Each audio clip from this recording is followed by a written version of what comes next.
Welcome to our fourth and final installment of the series on the making of modern Israel. And my compliments to all of you.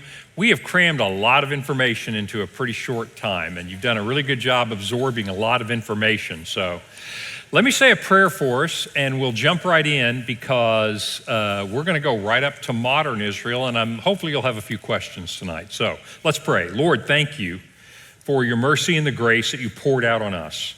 I pray, Father, that you would strengthen us in faith to go out into this world and take your word to a world that desperately needs it. Father, we pray for our number, those in the sound of my voice, for your comfort, for those who are grieving, and Father, for healing. We pray for strength. We pray, Father, that we would have a deep sense of your nearness with us and know that we truly have already overcome. In Christ's name, amen. So here's the number for questions, and it should be on your handout as well. Those of you online, you should be able to download the handout. I put some questions on there generally because I know some people around the country use this for small group, and those are just kickoff questions to try to get you thinking a little more about the lesson. Well, we've been talking, and we've just chronologically moved through mostly the 20th and 21st century. In other words, from World War I, we started a little before then, but World War I and the boundaries of the modern Middle East and how that came about. And of course, the boundaries that were drawn after World War I and the breakup of the Ottoman Muslim Empire after World War I really set the stage for some of the tensions in the Middle East today. Now remember, we've talked about, I'm going to use three words. One is ethnicity. And ethnicity, I'm going to define for our purposes, which is the way most people think of it colloquially, is a genetically identifiable group of people. So Jews would be an ethnic group, meaning if you do a bunch of DNA tests, you can tell, okay, you guys are related genetically. This is the Jewish people, if you will. So ethnicity, when we talk about culture, culture and ethnicity often go together. You might have, say you are of Hispanic background, or if you're a German background, and you might then keep some of the elements of, say, German culture. You might eat certain foods, you might do certain festivals, whatever. That culture can be tied to your ethnicity, but it doesn't have to be. For example, here's a great example, not as great as it used to be, but the United States is not even close to being a single ethnic group of people. I mean, the United States of America is truly a pretty unusual experiment in melding together many different ethnicities into one overriding culture. Now, I would argue that culture is beginning to disintegrate, but you get my point. Ethnicity, culture, some often go together, but they don't have to go together. And then thirdly is religion. And of course, religion can go with ethnicity, it can go with your culture. So for example, if you lived in Saudi Arabia after the time of Muhammad, you were Arab ethnically, you had a culture that we call Arab culture because it was the culture of those people, and you were Muslim. But that doesn't necessarily have to be the case. For example, today in the West Bank, you will see Palestinians or Arabs ethnically, and you will see some of them are Christian, some of them are Muslim. Not many of them are Christian, but some are. So basically, ethnicity, culture, religion don't have to go together. And so those are three things to keep in mind. So in our last lesson, we left Israel in 1973. So in the 67 Six-Day War, you may remember that Israel struck Egypt and struck Syria a couple of days before they were going to invade Israel. And they took the West Bank, which you see on here, and the Golan Heights and the Gaza Strip, and this is basically Israel today, okay? I'm fudging this a little bit, but fundamentally, Israel looks pretty much like it did after the 73 war, with the exception of the Sinai Peninsula. But basically, if you look at this is how it's been since that time. They did not give the Golan Heights back for defense reasons. They did not give the West Bank back. They didn't give Jerusalem back. And so they basically have that territory. So you're going to see a couple of maps I'm going to use that are going to call this occupied territory. It's just all in your point of view and who does the maps. I'm an equal opportunity map guy, okay? I will use maps from anybody. But fundamentally, because Israel struck first in 67, most of the world says you were the aggressor, and consequently, you invaded the West Bank and the Golan Heights, so you are an occupying military force. Now, some of you are going to say, okay, just a second, it's not quite that cut and dried. No, it's not, but at least now you understand at least the fundamental rationale for saying that. But this is what Israel looks like now, and it's fundamentally the boundaries after the 73 war.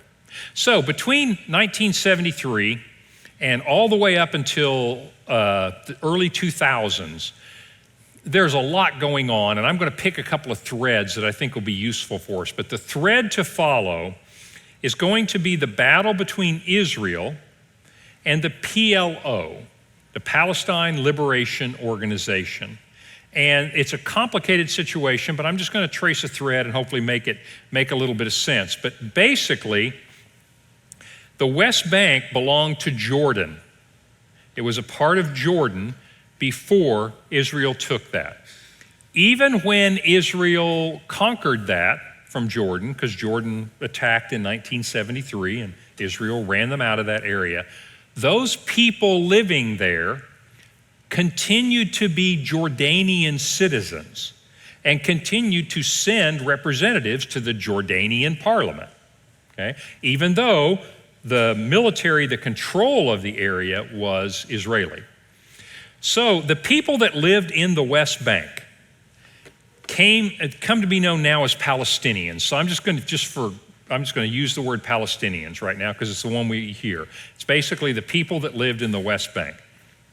In 1968, the Arab countries recognized this organization and Yasser Arafat at its head recognized them as being representatives of the people that lived in the West Bank, Palestinians, and they're the Palestine Liberation Organization. And the organization behind it was called Fatah, F-A-T-A-H. You're still going to hear about Fatah today because they still exist. And so Yasser Arafat, you would think of Yasser Arafat, if you were Arab, you would say he's a freedom fighter. If you're not Arab, you would say he's a terrorist, right? So they're basically striking back at it. They failed in 48 to destroy Israel, failed in 67 to destroy Israel, failed in 73 to destroy Israel, and so strike back through acts of violence against Israel, short of armies clashing with armies, okay? So Yasser Arafat was very successful at pulling together a very large group of people to execute attacks against Israel, was able to galvanize the Arab world. Politically speaking, and the one I'm telling you is not really controversial, so I'm making no moral judgments, value judgments, but fundamentally think about it. If you're Egypt, you've got Nasser, then you've got Sadat. They're kind of the leaders of the Arab world, and they were the leaders in 48. They were the ones that was humiliated in 67, and Sadat struck in 73. He achieved his purposes, but he didn't defeat Israel. So if you're Arab countries, you realize, man, this is tough. It's going to be hard to arm well enough, and we're not having a lot of luck with this. And sooner or later, your people get tired of a war footing, don't they? Because inflation goes up and goods go down, and you can't just keep pouring money into the military and keep getting defeated. So it was politically expedient and pretty smart move for the Arab countries to say, you know what, we're going to recognize the Palestine Liberation Organization and we'll support them.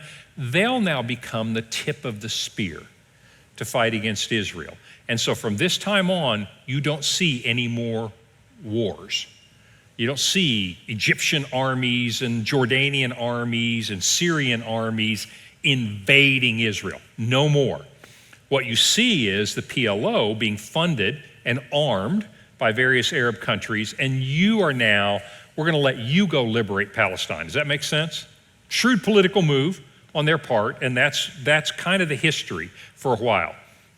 Problem with the PLO is that they were fairly radical, and so they were basically Jordanian citizens, right? So they're here in the West Bank, and they're basically Jordanian citizens, and they would go back and forth pretty freely. Yasser Arafat had about 300,000 fighters. Now, he didn't march them out and fight Israel face to face, but he had a big network. He was very successful at building a terrorist network. And so he had about 300,000 fighters. And so he realizes, hey, best bet for us is we need to become a nation. I need to have the power of a nation behind us. 1970, they tried to overthrow King Hussein of Jordan. September of 1970. So the Jordanian army fought against the PLO. The Jordanian army won and sent all of the PLO, exiled them, so to speak, to Lebanon. Why Lebanon?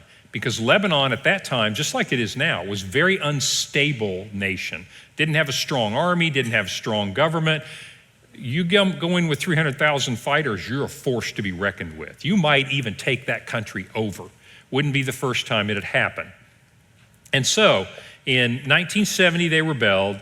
They were sent to, banished to Lebanon. Now, all the people that still lived in the West Bank, as I told you, were still Jordanian citizens and still represented by Jordan. It wasn't until 1988, so I'm fast forwarding from 70 to 88, that the Jordanians said, you're no longer Jordanian citizens. The PLO will be your spokesperson and your government, and you are not Jordanian citizens. So it's really in 1988 that you actually start thinking about the people in the West Bank as, well, who are you? You're not Jordanians anymore as far as your nationality. You're not Israeli citizens. Who are you? You're the nation of Palestine. And so that's how that came about. Does that make sense? So PLO says, we're a nation. We're just an occupied nation. We got to throw these Israelis off. Okay? So that's how that came about. Well, needless to say, the Palestinian Liberation Organization continues to make trouble from Lebanon during this time period. And so they would make forays into the Galilee from their bases in Lebanon. Lebanese government wasn't powerful enough to do anything about it. And so they basically were getting supplies in from Arab countries, and they'd shoot rockets, and they would equip themselves and do raids and a lot of terrorist activities. It wasn't just suicide bombers, although they had those as well. If you remember that era, there was a lot of blowing up of school buses and things like that. But they were also militarily armed. It got so bad that in 1982, Israel actually invaded Lebanon to put an end to the constant terrorism because the Israeli citizens were demanding action. And so in 1982, this was a big deal at the time, Israel invaded, made it all the way to Beirut, and kicked the PLO out, and they went to Syria. Syria has always been sympathetic to the PLO, but also kind of one eye on them, like, you already tried to overthrow one Muslim country. I don't want you to overthrow us too. I'll tell you what's really interesting at this point. The PLO, and this is important to understand, there are going to be people that disagree with this from another point of view, but I have to just say, as trying to be as objective as I can, the Palestinian Freedom Movement, the Palestinian Liberation Organization, Hamas, Fatah, all those organizations that we call terrorist organizations were not particularly trusted or liked by the Arab world either. Nobody wanted those people in their country. I mean, they'd already tried to overthrow Hussein, and you might be asking yourself, well, why don't you just take all those Palestinian refugees and bring them into your country? Why don't you say, hey, PLO, come live in Egypt? I want you to realize that this is a little more complicated than just Arab solidarity or Muslim solidarity.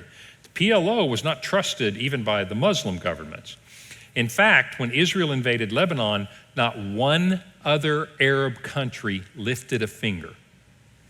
And so they didn't want to get into a war with Israel. They didn't do anything about it. And so my point in saying that is simply so you get a little bit of the complexity of the situation. Because if you're living today, 2022, you have to ask yourself, why in the world are there still, quote, Palestinian refugees from 1948 who don't have a homeland. I mean, just stick with me here. 70 years later, they don't have a homeland? I mean, that's just kind of unprecedented. Well, they're ethnically Arabs, so there are plenty of ethnic neighbors around. They are 85% of the West Bank is Muslim, so plenty of Muslim nations around. So I want you to realize there's a little more to this story than meets the eye. Part of it is those refugees and the organizations, the PLO, etc., aren't really very obviously, this is just a historical fact, they're obviously not welcome in the Arab countries. And consequently, they have been useful to the Arab rulers for other political reasons without the Arab countries being drawn into war with Israel. Does that make sense?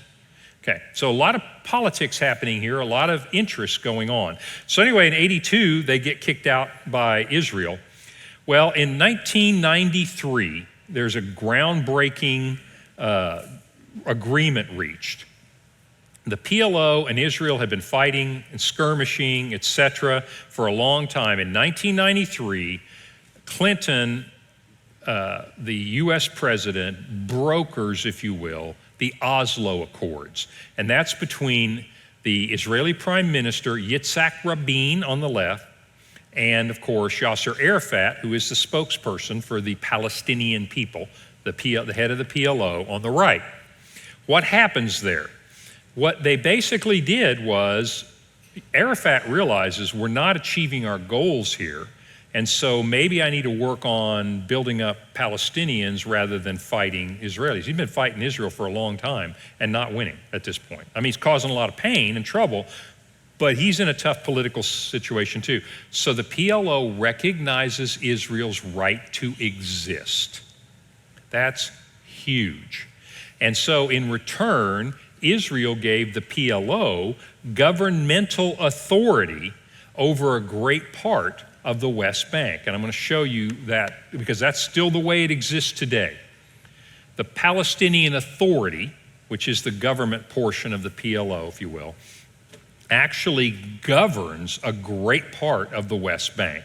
So it's kind of like Israel recognizing, yeah, you guys are terrorists. I'll tell you what, we'll make peace. You recognize that our right to exist, which means you quit trying to wipe us off the map and kill us, and we will let you be the government for much of the West Bank. Now, obviously, there's some Jewish settlements in the West Bank. That's what the map is on the right.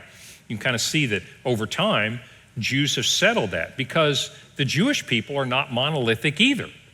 Jewish people have a different point of view. The religious Jews say, we're never making peace with them. It's not their land. It was promised to Abraham. That's Judea and Samaria.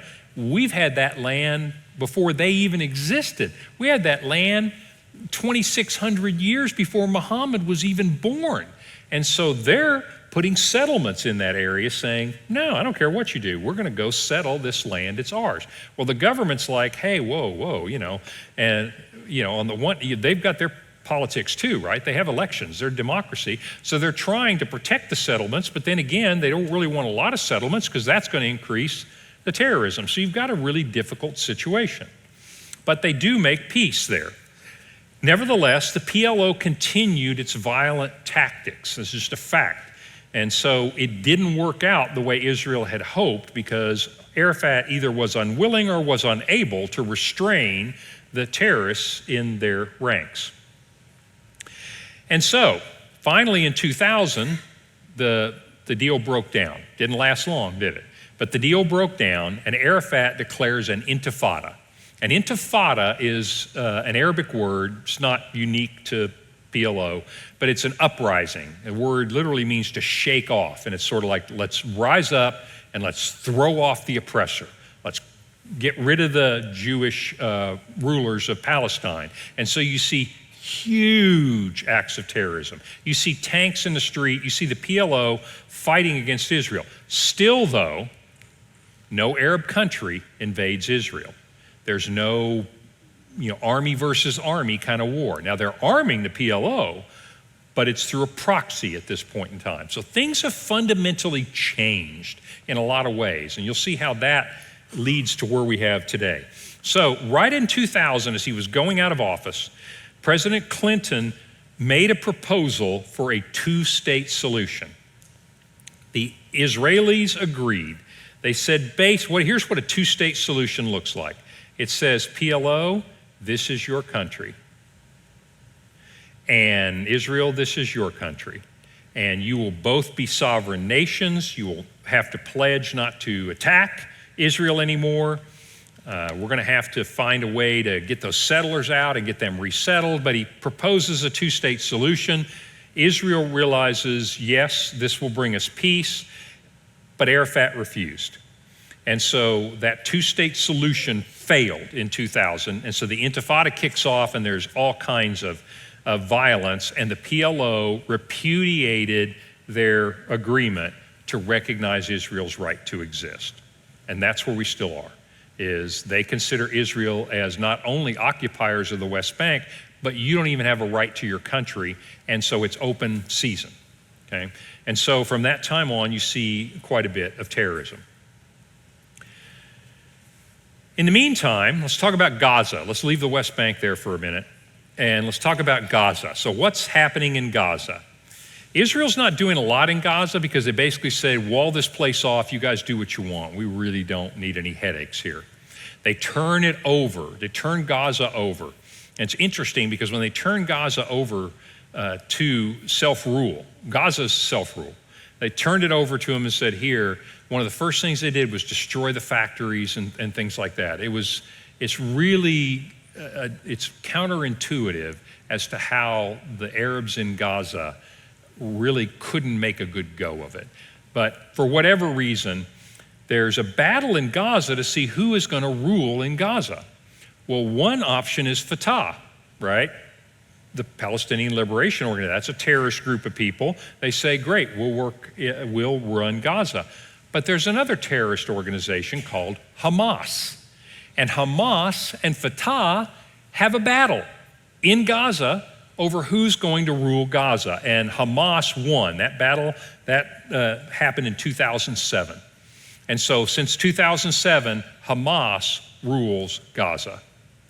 Fatah has a lot of people in the PLO. And so the PLO, the Palestinian Authority, rules the West Bank. This is a good map because it's color-coded. So in the West Bank, you can see all the green. That's where the Palestinian Authority has civil jurisdiction. The area that's not green is where Israel has civil jurisdiction. Okay, so it's not a two-state solution, but what I don't want you to think is that Israel has a military presence in the West Bank, but a great deal, most of the West Bank, is not under Israeli governmental control. In other words, the trash collection, the mayor, the city council, the water services, the municipal government, the police force are Palestinian, okay?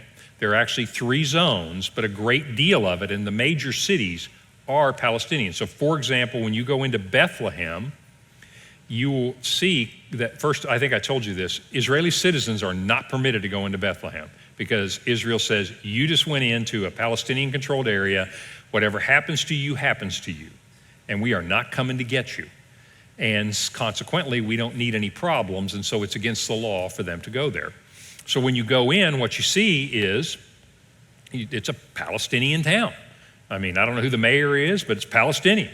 And the police, you see Palestinian police officers there. You will see no Israeli soldier, police, anything there. So my point is simply I don't want you to think of the West Bank as just a flat, well, Israel occupies the West Bank.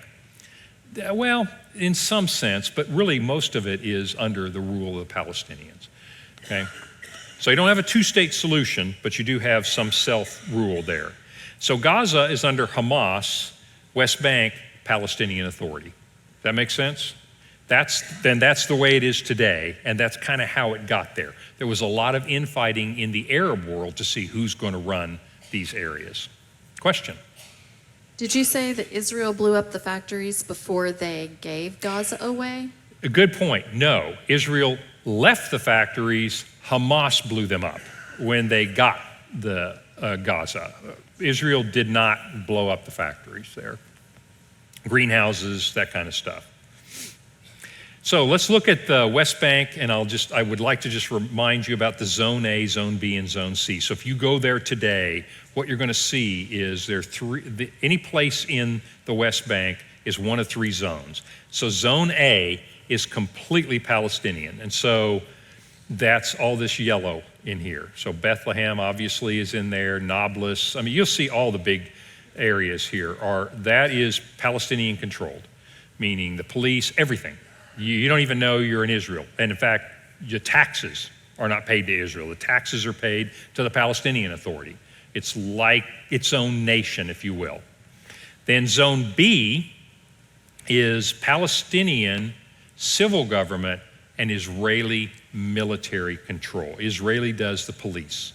And those are areas where you would have a lot of Israeli citizens or something, like in a mixed village that has Israeli citizens and Arab citizens. The Palestinians may have the government, but Israel has security there. They have the police force. And then Zone C is all Israel control. In other words, they have the government. You're under the laws of the state of Israel. If you're in the West Bank and you're in Zone C. Not a lot of Zone C. Zone C is used for a lot of roads. I think I mentioned this in one of them. We travel literally all the way through the West Bank from south to north. When we go from the Dead Sea to Galilee, and when you do, you're in the West Bank. But the road you're on is Zone C. And all that means is this piece of land, this road, is subject to Israeli security. There'll be Israeli checkpoints to see who can go on the road, that kind of thing. So I just wanted you to get a little bit of a feel that the West Bank, you're going to hear it it's a complicated thing that just sort of gets flattened out in the news. Like West Bank, Israel's occupying it. Not quite that simple. In other words, there's more going on there. Make sense? Okay.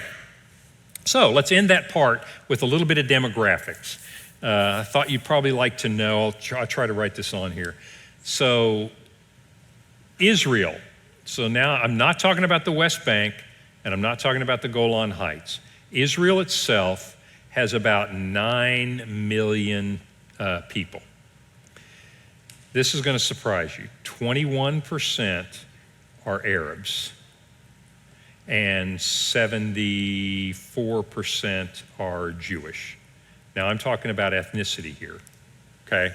Those Arabs, some of them could be Muslim, some of them could be Christian. I'm not talking necessarily about their religion. Most of them are Muslim, but could be different religion. But they're ethnically Arabs. So 21% of the people, and they are Israeli citizens. They vote.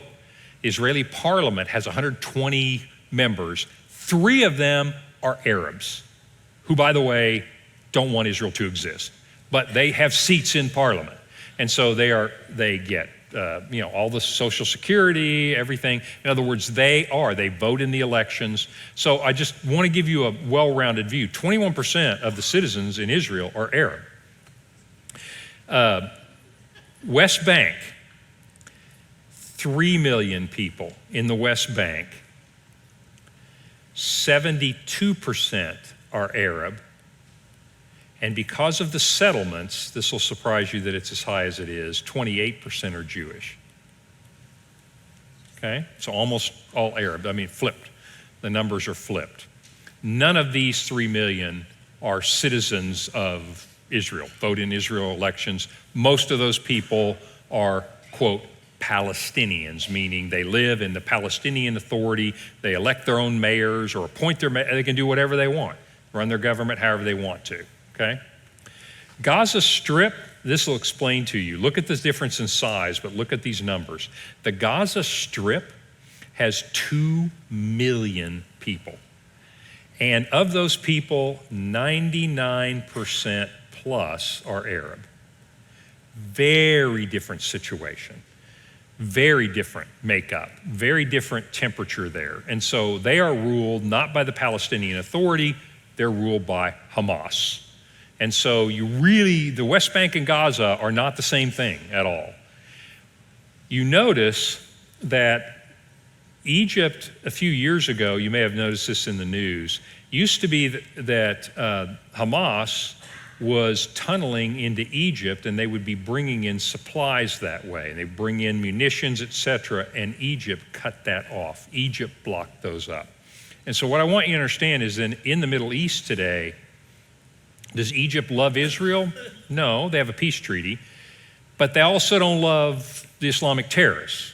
You see what I'm saying? It's like if you live in Egypt and you've got 2 children, play soccer on Saturday, go to school Monday through Friday, you really don't need a whole lot of instability. I want you to remember, most of the people in the Middle East are just like us, and they really want their kids to have a good life, get educated, get a job, and let's have peaceful lives. Most of the people in the Middle East, whatever their ethnicity, want that. However, there are some very strong forces that lead to more difficulty than that, okay? So that's the demographics. Question? Do you know what percentage of the Arab population is Muslim and what percentage is Christian? Yes. In the West Bank, about 80 to 85% Muslim, almost all Sunni Muslims. I mean, like virtually all of them are Sunni Muslims. I'll talk about that in a minute. 1 to 2% Christian.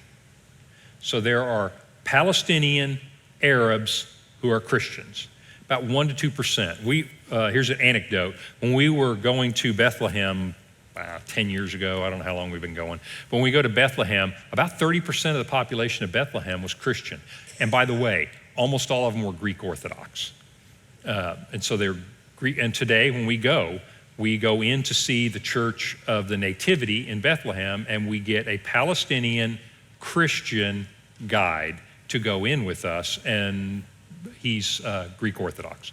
So now, though, because of various reasons, over the 10 years, it's probably down, 10% or so Christian. I mean, it's much, much less Christian population in Bethlehem now. So it's not a very friendly place. I'm not saying that people are being killed there because they're Christian, but I'm just saying, despite the fact that you have the same ethnicity, having different religions, there are a lot of things that divide us. That's why I like to talk about culture, ethnicity, and religion. All 3 of those things can divide you, right? Because the PLO are Muslims, and King Hussein of Jordan was Muslim, and they're both Arabs, and yet the PLO tried to kick him out and made war against him. So you realize the world's a little more complicated place. Don't let people give you just simplistic solutions. Well, all the Arabs think this. No, all the Arabs don't think that. All the Jews think this. No, all the Jews don't think that. In other words, there are factions and different groups of people in every organization. Yes? Are there Arab Christians or Jewish Christians in Israel? Are there Arab Christians?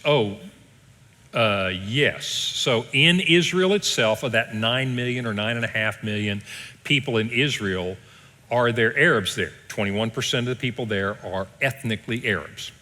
And so are any of them Christian? Yes, some of them are Christian, but most of them are still Muslim there. So you do see religion crossing those boundaries, but not hugely at this point in time. It's still a minority. And just to clarify, the 9 million is Israel, the 3 million in the West Bank, and the 2 million in Gaza are additional. Yes. They're not part of that. Add those up, right. 9 million in Israel, 3 million in the West Bank, 2 million in Gaza. Remember those numbers. In a minute, I'm going to tell you why those numbers are really important. Yes, next question. Have you traveled in Palestinian-controlled areas, and does it feel safe or unsafe? Yes, for example, we don't, on our tours, many other people you can go almost anywhere you want in the West Bank. And so you can go to Jericho, Palestinian area. The only area that we go to is Bethlehem, that's Palestinian controlled. And that's not because we're afraid for our safety. We just have a packed schedule, and we have other things we want to see. So we do go there that's Palestinian controlled, and no, we've never felt unsafe at all. There have been times in history in certain towns where there have been problems in the West Bank, but we've never experienced it. And when we've been in Bethlehem, it's an interesting experience. You'll see pictures of Yasser Arafat up. You'll see Free Palestine. You'll see what you would expect to see there, and I think it's very interesting to see where these people live, what their point of view is. I'm a big fan of understanding everybody's point of view, but no, we've never felt unsafe there. What was Clinton's or the U.S.'s motivation for involvement in the negotiations for the Oslo Accord? That's a good question. Why are we in the middle of the Oslo Accords? Why are we in the Middle East at all? Probably time doesn't permit a nuanced answer to this, so let me just paint with a very broad brush. Back in 1947, when Truman supported the establishment of the State of Israel, remember right after World War II, he supported it. Most of his advisors told him don't. Why? And honestly, they had a point, a pragmatic point. Their point was this: Israel has these Jews, love them, Holocaust was awful. I mean, these are all sincere people. But if you support this, every one of those Arab nations is going to be our enemy for a long, long time. They were right about that. All those Arab nations have oil, and we need oil. They were right about that as well. This little land of Israel has no oil. They were right about that as well. And so their point of view as Americans was, look, I appreciate the Jewish people, maybe we find a land somewhere else, but let's not tick off the whole Arab world. Well, for moral, religious reasons, Truman said, no, this is their ancestral homeland. We have a unique opportunity to carve out some land to give to the Jewish people so that the Holocaust can never happen. And it's not like we can give them part of Canada. It's not like their ancestral homeland, right? We're going to do it here. And so he decided to do that. But his advisors were right. So fast forward, American presidents since.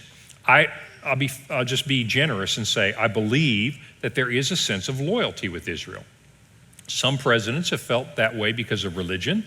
Others have felt that way because they are a democracy in the Middle East, one of the few democracies. They have freedom like we do. We have a lot of ideals. So whether you're religious or not, there have been moral, spiritual reasons to support Israel.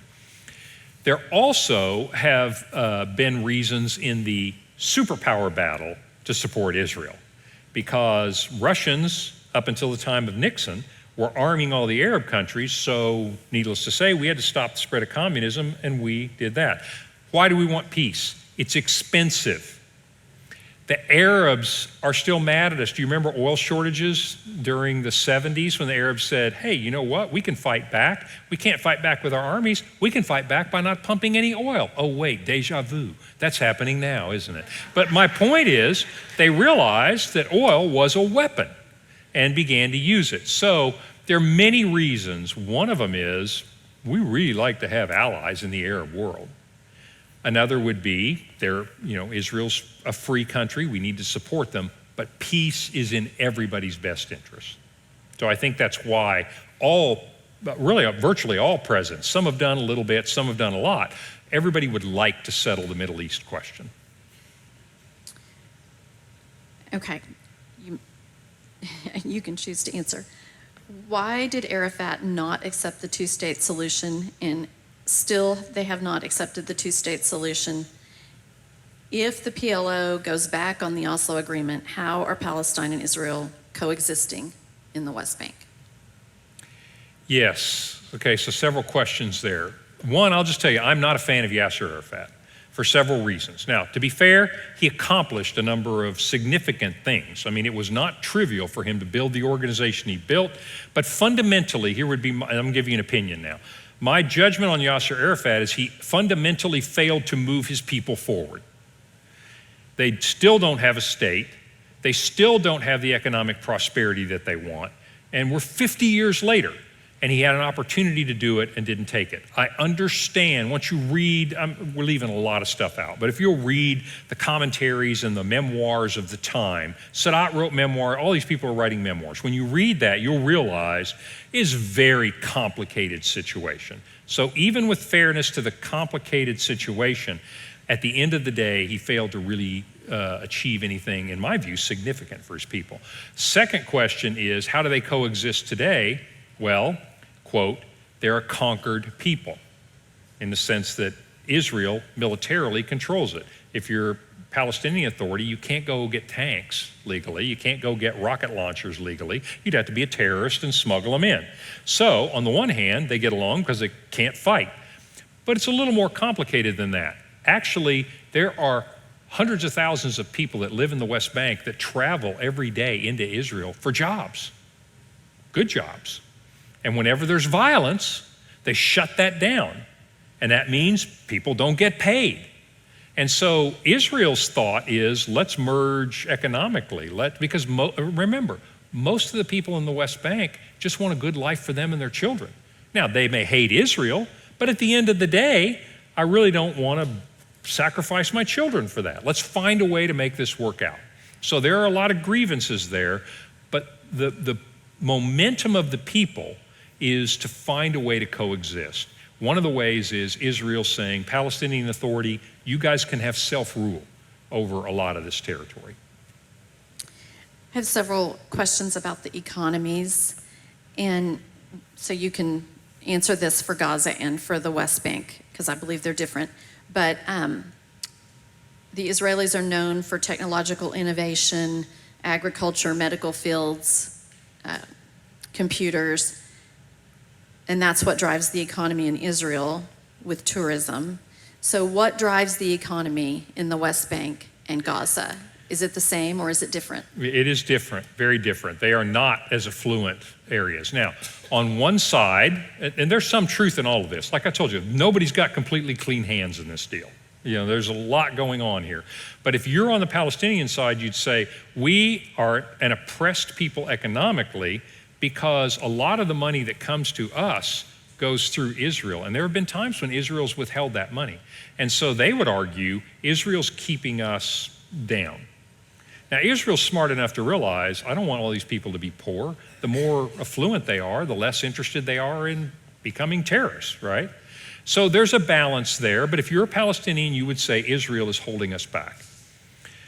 If you're on the Israeli side, you would look at that and say, you people get billions of dollars. From the UN, you get billions of dollars in aid from all kinds of sources, and corruption siphons it off. Your people don't see much of that you have very corrupt rulers. So those are going to be the 2 points of view, and I'll let you pick which you want. There's some truth in both of those. Personal opinion, I do not think that the Palestinian people have been well served by their leadership by and large. That's my opinion, just looking at the history. But I'm telling you, this is not a one-sided deal. There's a lot going on here. So what drives the economy in Gaza in the West Bank? Aid. It's all aid related. Not all, and but a lot of aid largely. From the U.S. Aid from everywhere, big UN aid. But fundamentally, those are not self-sufficient, self-standing economies, and it would be much better if they were on a big scale. It would be much better for everybody if they were. How is Jerusalem divided, and whose authority are the areas under? Good question. Jerusalem, up until, so what happened in 67 and 73? I told you that up until 67, Jerusalem was controlled by Jordan, as was the whole West Bank. Israel captured it, got to the Western Wall, first time that Jews could even go pray at the Western Wall.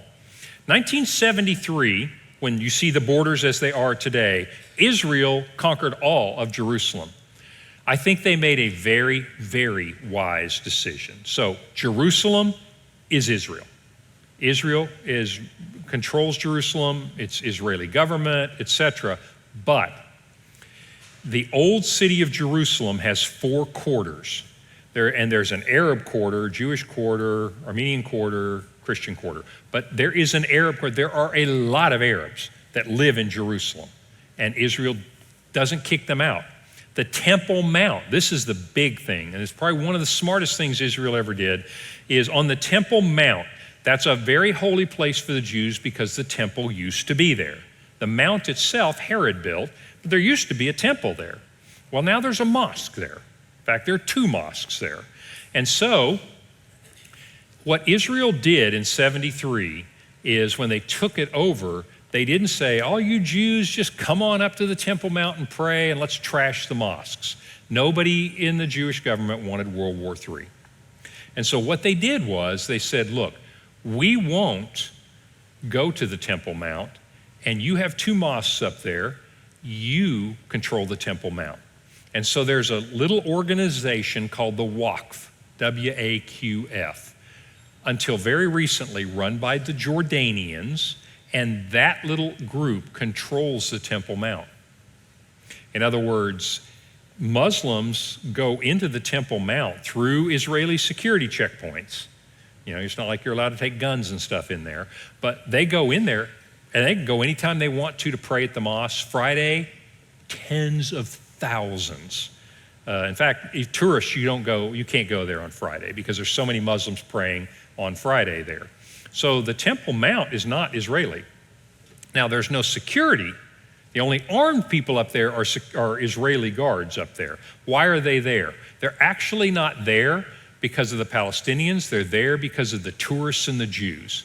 If you're Jewish, the chief rabbi of Israel said, you're not allowed to go up there for various reasons, which I'll explain another time, but that you're not allowed to go up there. But there are Jewish factions that claim that they have a right to go up there, and they will let them go up in small groups, totally surrounded by Israeli security.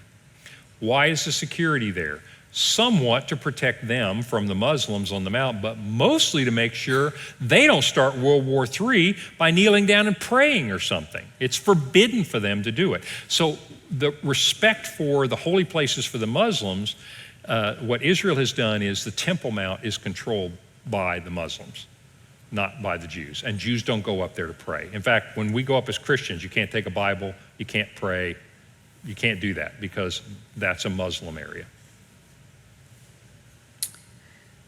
We see lots of Christians supporting the state of Israel. How do we as Christians also support Palestinian Christians and Israeli Christians who are not treated well by the state of Israel or the Muslim population? Yeah, Palestinian Christians, when you're in the state of Israel and you're a citizen, you're really not going to experience persecution for being Christian. I mean, you might have Jewish neighbors that don't like you because you're Christian. I mean, welcome to the U.S., welcome anywhere, right? But my point is there's no governmental persecution of them. West Bank, that's tough because you are a very, very small minority. One of the ways we like to support it is through business. When we go there, and this is a tiny thing I realize, but we like to do business in the Palestinian Christian businesses there. But as far as aid, I don't think I have a good answer for how to effectively help that. Are the Jordan River and the Dead Sea considered international, or how are they delineated for control? Yes, Jordan and Israel have an agreement about a border around the Jordan River and right down the middle of the Dead Sea. So if you're on the Dead Sea, on the Israel side, there are a bunch of resort hotels, but there's also mining operations there. I mean, you won't believe the minerals and stuff that come out of the Dead Sea. Right on the other side, which is just not very far, or you can just see it right across, is the Jordanian side. They also have their manufacturing areas. I don't see any resort hotels over there, but I do see the manufacturing over there. And so they split the Dead Sea. The Jewish settlements in the West Bank, are they self-sustaining or are they subsidized by Israel? That's a complicated question, but basically, let me just give you a broad brush answer. The Jewish settlements in the West Bank are intending to be self-sustaining. They don't get support from the government of Israel, but they might get support from the religious organization that they are part of. But their intent is, just like when the Jews first came there, is let's form a little co-op here and let's try to make a go of this, build a town from scratch. So their intent is to be self-sufficient. Can you speak again about the ongoing hatred between Arabs, Muslims, Jews, and some of the rest of the world? Yes. In fact, let me move on, and I'm going to work it into this, because now I want to talk about today. And so that's what Israel looks like today. I want to talk about the Middle East a little bit today. So the issue between remember, there's the Arab world, the Muslim world, and you think those are identical. Largely, they are. One's ethnic, one's religious, but there's huge religious split in the Muslim world. Huge religious split. Arabism, in other words, the brotherhood of fellow Arabs, is not the same thing as the brotherhood of fellow Muslims anymore. Used to be back in the 70s when we talked about this, Nasser was a pan-Arabist. He said, look, we're all Arabs, we're all Muslims, let's all band together. And by the way, let's go invade and wipe the Jews out. But let's have a big old unified kingdom and we're all Muslims. Man, we got so much in common, let's all be together. That is not the case anymore. In that Arabism is not so strong. Islamism is strong, but Islam is split. The fundamental problem with the Jews is this.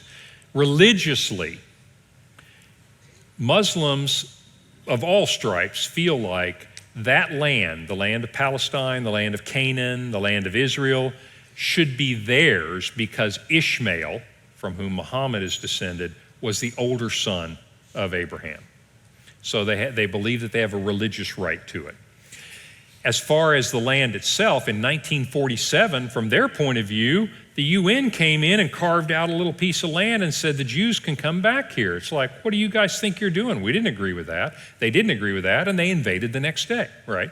But so you have political hostility, you have some religious hostility, you have some ethnic hostility that goes back through the centuries, and you have two different cultures colliding.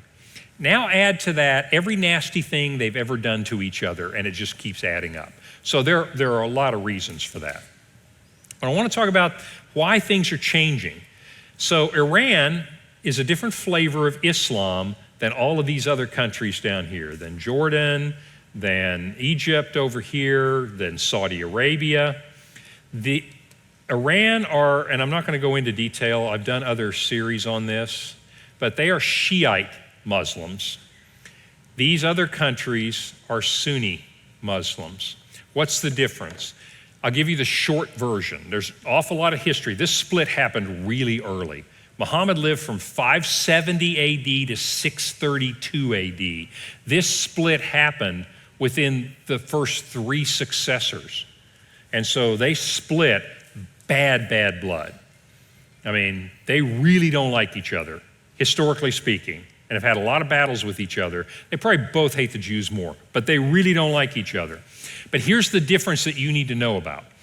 The Shiites believe that the civil government, like whatever government, the king or the parliament or whatever, and the supreme religious authority, the Ayatollah, the imam, whatever, should be the same thing, that it's a theocracy.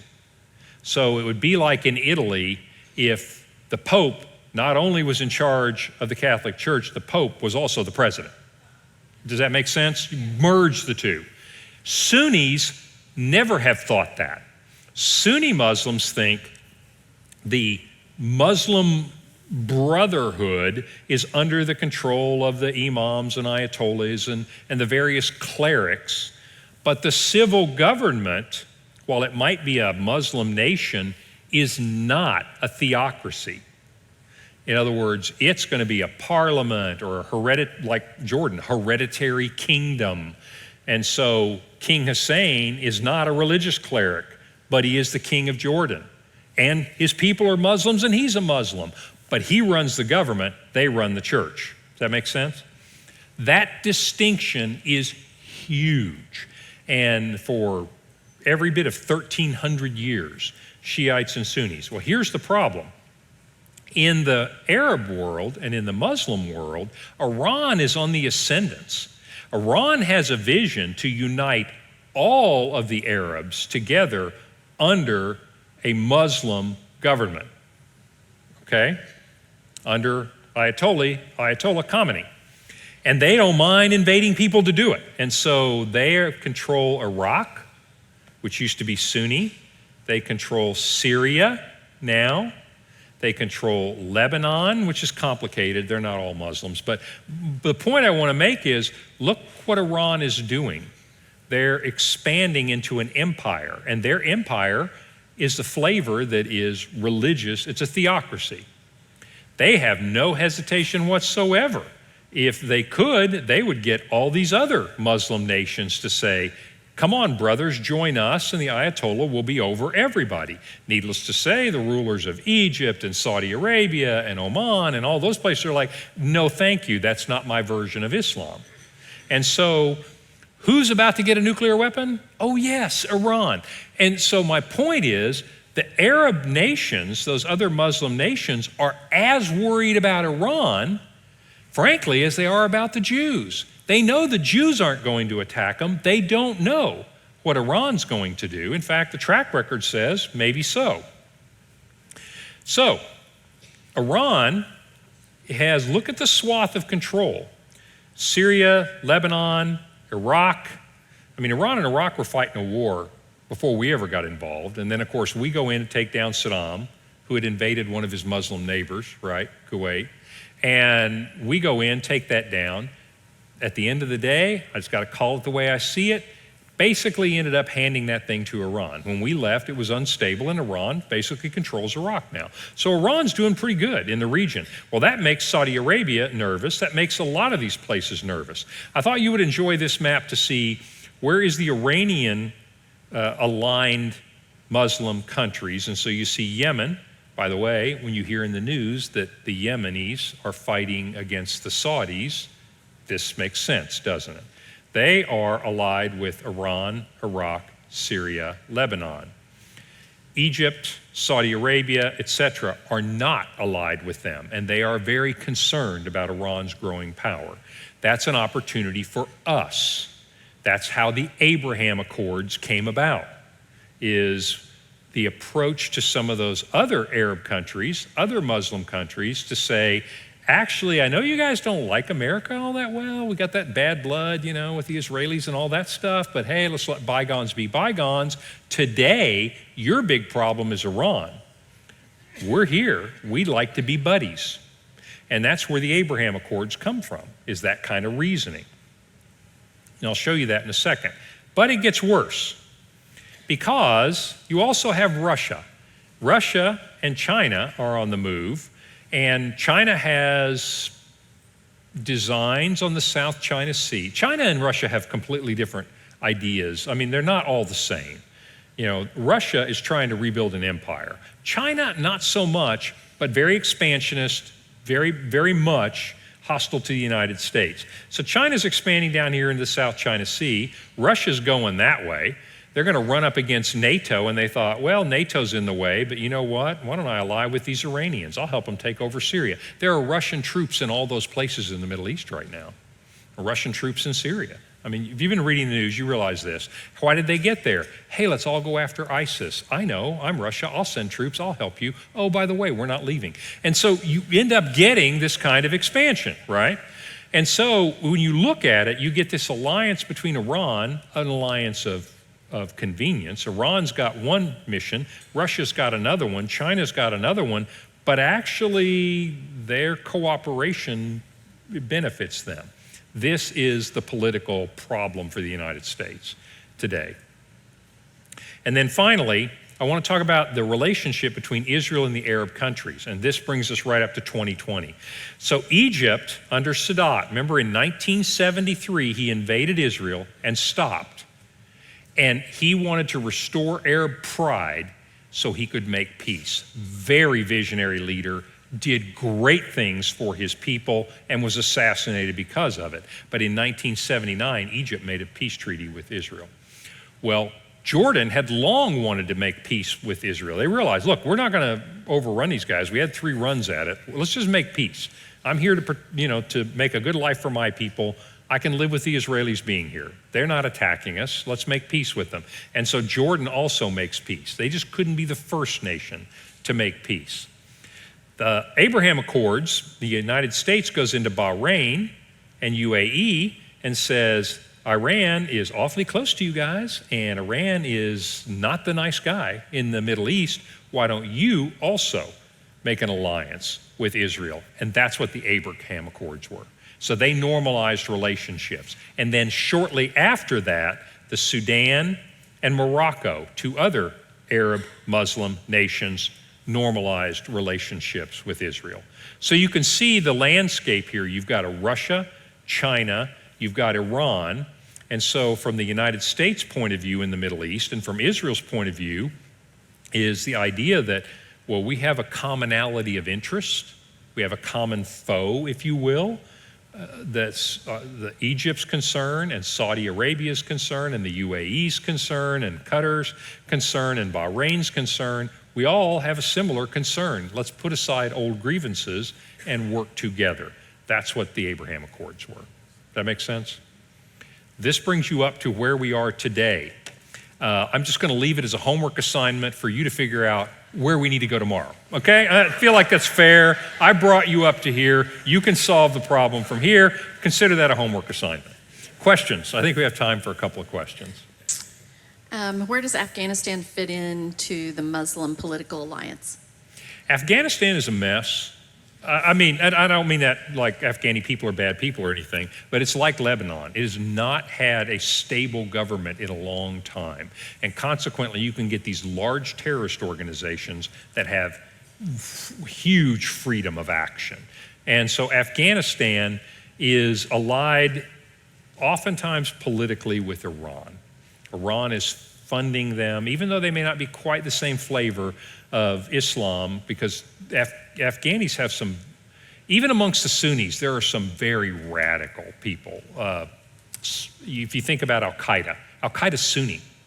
It's not Iranian. And so, again, I don't want you to think the world's simplistic. Oh, all the Sunni Muslims are good guys. All the Shiites, they're the ones trying to conquer the world. It's not that simple, right? But largely speaking, there are natural alliances. Afghanistan is a weak central institutions, and consequently you have some very powerful terrorist organizations there. Iran has capitalized on that. Iran also, by the way, I told you Hamas was in Gaza. They're Sunnis. But Iran will give them weapons because they're going to attack Israel. In Lebanon, Hezbollah are the ones always shooting rockets in. They're Shiite. They get heavy weapons and all kinds of things from Iran. So you get a lot of different alliances. It's hard to tell who's who without a scorecard in the Middle East. Is Iran only allied with Shiite Muslims, Iran and Hezbollah, Lebanon? No, Iran's ambitions are to conquer and assimilate other countries. Iraq had a Shiite portion of it, but there are a lot of Sunnis there. They're like, fine, we're Sunnis, we're going to run it like Sunnis, Shiite, we're Shiite, we're going to run it like Shiites, but your fellow Muslims just line up here and everything will be okay. And so, no, they're not such purists that they will only work with Shiites. They have their ends in mind. They'll work with the Russians, they'll work with Hamas, or Sunnis, anybody going the same direction they are. And then when you get there, then they'll take over. This is historically the way it's always worked, right? Hey, we're allies till we get to the end, and then, I think maybe I should take you over next. That's just historically the way it works. Iran is pursuing Iran's interests. I'm sorry, I probably didn't ask it correctly. Russia. Is Russia allied with other Muslim nations, or are they just with Iran and its partners? That's a great Shiite question. Partners? A little bit of history. Russia was supplying all the Arab countries. Think 1960s, Cold War, don't really want to fight NATO in Europe, but you know what? I'll go get with the Arabs. I'd like some oil. And also, you'd like to get rid of Israel? I don't care about Israel. I don't even like the Jews in Russia. Seriously, I mean, a lot of persecution there. It's like, I'll give you a bunch of arms and we'll be buddies. Arabs go, thank you very much, that will help us. It didn't work. 67, 73, they weren't able to overcome Israel with fundamentally United States support. This is what Nixon and Kissinger did so well. Kissinger goes walking in the Middle East, convinces the Arabs, like, look, I know you hate our guts, but bottom line, these Russians are not getting you what you want. Why don't you come talk to me? Make sense? That is brilliant. Brilliant statesmanship from a pragmatic point of view. So those Arab countries start kicking out the Russians. Russians get boxed out of the Middle East and go, Kissinger, you sly devil, you. And so Russia gets kicked out of the Middle East. And so then Kissinger and Nixon go away and things start to erode a little bit. But just as they're ready to come back in, oh my gosh, the Soviet Union falls apart, right? Soviet Union falls apart. Reagan goes, well, there you go. Don't suppose you'll be helping the Arabs for a while, right? Then you have just life goes on for a little bit. Vladimir Putin comes to power, starts reconstituting it, and says, I'd sure like to get back into the Middle East. I think I'll ally myself with the Iranians. I think that's the horse to ride to success. Iran is how Russia's getting back in the Middle East. So they're not that tight with the other Arab nations. This is their entree back into the Middle East. Really interesting history between 1970 and now to watch American diplomacy and watch how Russia has managed to make its way back into the Middle East. Great question. Turkey is a Muslim country. With whom do they align? Turkey is an interesting country. They are Muslim, and with Erdogan, they've made a turn toward more fundamental Islam. Turkey's got one foot in both worlds. If you think about it, Turkey's a NATO member. We used to have great relations with Turkey. That's soured a little bit, but we still have strong relations with Turkey. Turkey, if you think about it, everybody's trying to predict the odds here. And so Turkey, it's not an ideological thing. Winston Churchill once said, I think I put this on one of your questions, but Winston Churchill once said, there are no BFFs. There are no best friends forever. He didn't say it that way, but fundamentally he said there are no friends forever and there are no eternal enemies. Things change with nations. Alliances change. Turkey is playing both sides. Turkey's got one foot in Asia. They need to get along with the Russians. They got to do something with the Iranians. They got the Kurds rebelling against them, right? But they have strong ties with the West. So Turkey's in an anomalous situation. Hard to know where Turkey's going to go. So that's a great question. Turkey's its own player. It's kind of a wild card in this situation. If I wanted to read about the history of Israel or the current Middle East situation, are there books you would recommend? Yes, there are a couple. Let me think. The most accessible book to read, if you can ignore, she's got a little bit of a potty mouth, but Noah Tishby, Tishby, she's a celebrity in Israel, wrote a book called Israel. It's a little paperback, gives you great little, it's just really well done. And some anecdotes and kind of tells you a little about this from an Israeli point of view. That is a really, really good book. Middle East, if Henry Kissinger, who's 99 years old, just published a book called Leadership. And in that book, Sadat is one of the people he profiles. So if you're interested in that era, that's really good. Kissinger's memoirs, can't do better than that for the 73 war, 67 war. I mean, from an American point of view. I mean, you can read anybody. You can read Moshe Dayan's memoirs, you can read Sadat's, but just trying to give you the short list. That's really pretty good. As far as modern Israel, besides Noah Tishby, probably you will do better looking at articles than you will. I don't know if there's any books about it today, but if you just watch the news, you'll realize, for example, something really big happened recently. If you remember, Naftali Bennett was the prime minister of Israel, and he pulled together a coalition because they're a parliamentary system. He is the first one that had those 3 Arab members of parliament in a ruling coalition. First time it's ever happened. And so then, of course, his government fell apart, and right now they kind of don't have one. So it's interesting, and so if you want to know what's going on now, I just read some articles about it. But the Noah Tishby book is a very accessible book. Great questions. Sorry to run a little bit late, but the last thing I want to tell you, though, is since you guys are going to solve this problem, I'll give you 2 ways you can't solve this problem. What about making one big state and give all of these 3 million people, all of these 2 million people, Israeli citizenship and say, look, you may like it, you may not like it, but we're all the same. Israel is a democracy. They have 9 million people. You know how many people they would have in a one-state solution?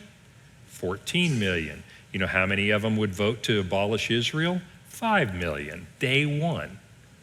Do you understand why a one-state solution is very problematic for a democracy? It's like, You guys all hate us? No problem. I'll let you vote. Who do you think will be the next prime minister? Not good. Two-state solution. Problem with the two-state solution is, let me erase this stuff because you need to see this. Two-state solution sounds like, fine, you guys run the country any way you want to run the country. Here's the problem. Look at the boundaries of the nation of Israel with a two-state solution. You cannot defend that country. Today you've got the Iron Dome, and so when they fire rockets towards Tel Aviv, you got plenty of time to shoot them down. Gaza Strip fire rockets, their rockets can't even make it to Tel Aviv, but you can shoot them down. Do you think you have any chance whatsoever of shooting that rocket down? You have absolutely no chance whatsoever. You cannot defend your population. Two-state solution from a security point of view is really problematic. So I'm expecting you guys to figure this thing out. You just can't do it that way, okay? Seriously, next I want to talk to you. We're going to start on August 17th. We have 2 weeks where we just don't do programming here on Wednesday nights. August 17th, I want to get back into the Bible, into the book of Nehemiah. Nehemiah is a very modern story. It's a fabulous story, but there are such good leadership lessons that you are going to need as you solve the Middle East crisis. Thank you guys very much.